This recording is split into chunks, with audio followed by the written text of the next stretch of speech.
Au début de l'épidémie à Wuhan, le Parti communiste chinois a cherché à cacher les informations au peuple chinois, alors l'épidémie de coronavirus était en train de devenir une crise sanitaire mondiale.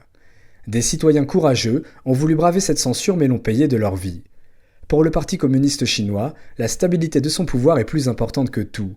La vie des citoyens est relayée au second plan comme une variable d'ajustement.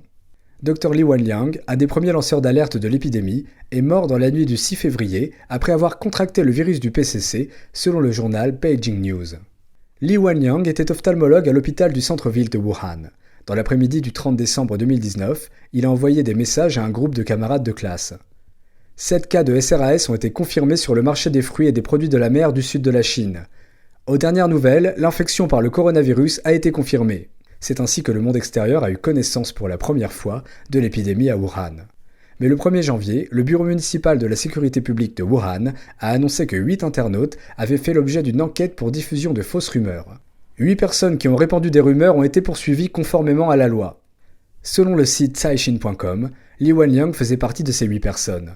Les autorités de sécurité publique ont déclaré que ce que Dr Li Wenliang avait publié en ligne était un faux discours qui perturbait gravement l'ordre social et serait puni par la loi s'il ne pensait pas à se rétracter. 公安部长赵克志的讲话是说，他们在防治疫情中是首要是维护政治安全。很多的事情中，我们都能看到，就是说，公安的权力极大，可以随意的干涉到民间的言论自由、信仰自由、结社自由。Après avoir été admonesté par le bureau de la sécurité publique, Dr Li est retourné à l'hôpital. Les autorités ont soupçonné qu'il avait été contaminé par le virus le 8 janvier lors d'une consultation avec un patient. Il était en isolement le 12 janvier.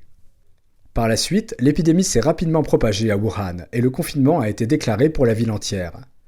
Dr Li Wenliang est décédé du virus du PCC, ce qui à l'époque avait suscité une grande indignation publique. 还去世的李医生还有一个院长，他们并没有说要当英雄，他们只想说真话。现在在中国说真话是钱都买不来的，在共产党的这个统治下，是真情不让报，谎情大大报。